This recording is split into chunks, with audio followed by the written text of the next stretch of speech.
Hi guys, I'm Alex from Sanzu Fabrications, and in this video I'm going to show you how I made Ike's vest. This is part of my Ike Cosplay series, so without further ado, let's get into the video.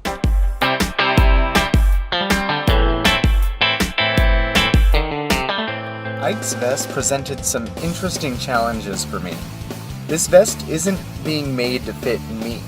I'm making this costume for a model who is much bigger than me, so I couldn't pattern the vest on my dress form, which is my size. I only had about 10 minutes with Ike to pattern out the vest and his shirt. I covered half his torso and arm with plastic wrap, and then covered that with masking tape. When time was up, I removed the cast and filled in any open spots with more tape. I also used tape to form the collar. On this cast there was a sleeve, but that will be saved for a later piece.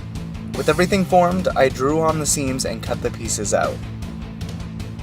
Next came arguably one of the most important steps. I created a mock-up. For this, I traced my pattern pieces onto muslin and cut everything out. Anything that needed a matching piece, like the front and back panels, were traced twice. As I traced these pieces out, I made sure to add a generous seam allowance all around the edges. After the pieces were cut out, I was able to make a couple notes about the fit and the pieces. For example, the front panels were 2 inches too long and didn't line up with the back panels.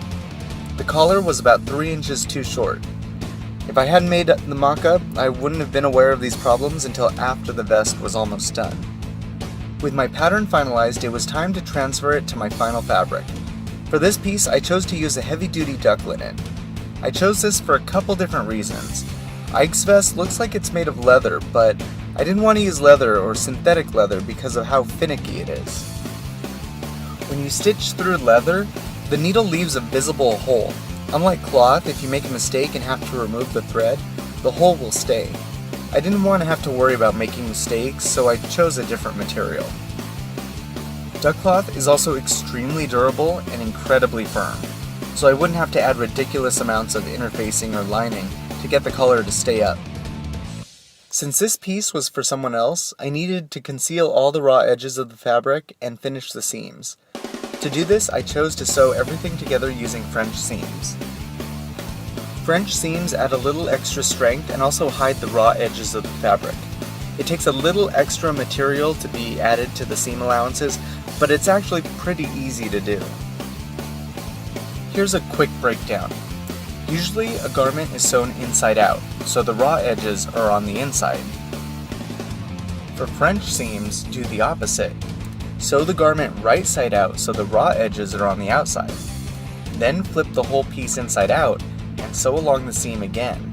This will sew up the raw edges inside the seam. I did all of this for the connecting seams. For the collar, I used a faux flat-filled seam. The best place to see an example of this is on the side of your jeans. The seam looks alright, but since I didn't do it properly, I don't want to teach you the wrong way. For all of the hems along the arm openings and the edges of the garment, I simply folded the edges in once, sewed over it, folded it in again, and sewed over it a second time. With the hems rolled like this, the raw edges were completely contained. I should mention another change I made. In the reference pictures, there's a seam that runs along the bottom of Ike's chest. In my mock-up, it looked and fit great, but with the duck cloth, it looked terrible and just didn't fall right, so I chose to omit it. I was able to get Ike to try on the vest, but we realized the armholes weren't wide enough. I didn't have time to go back and forth resizing and refitting the vest, so I borrowed one of his tank tops, and I used the armholes on it as a guide. I cut the larger armholes and rolled them twice to hem them. The resulting pattern change looks and feels more casual, but at least I know it fits. The final detail was this small clasp on the front. I started by cutting out 2 squares of craft foam and painting them with a brown acrylic paint. When the brown base coat had dried, I went over it with a thin layer of gold. I then cut out 2 strips of duck linen. On one, I added a square of brown suede to either side. For the other strip of duck cloth, I attached 2 buttons. I then hemmed the 2 strips together with the buttons facing outward. I folded the craft foam squares in half and superglued them on. I cut off any excess foam and lightly painted the exposed foam brown. With the clasp complete, I added buttonholes to the front of the vest and voila! Ike's vest is complete. I was initially unsure about using duck linen instead of leather, but ultimately, I really like how it came out, and I'm glad I took the time to find additional reference pictures.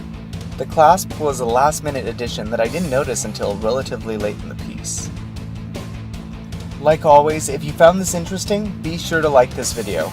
And to see future videos like this, remember to subscribe.